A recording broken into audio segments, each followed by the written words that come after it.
In this video, I will show you how to download TapTap Send on all devices.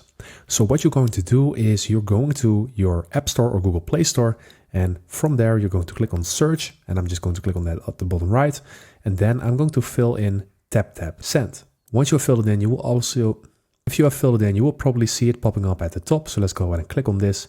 And then once you see it in here, just go ahead and click on Get or Download. And if you do not see it popping up in your Google Play or App Store, then it is probably due to the fact that TapTap Send is not available in your country. So you can check this by going to Google or any other search browser and then typing in, is TapTap Send eligible in, and then your country. If you see that your country is added to a list where it is not available, then you won't be able to download the application.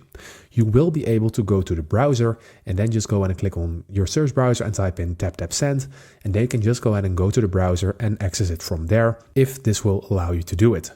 And if you are on a browser and you want to get TapTap Send, then what you need to do is you also need to go to your search browser, type it in, and then use TapTap Send on the browser. So this is how you can download and get TapTap Send on all devices. I hope this video helps you out. Please leave a like and consider subscribing, and then I will see you in the next one.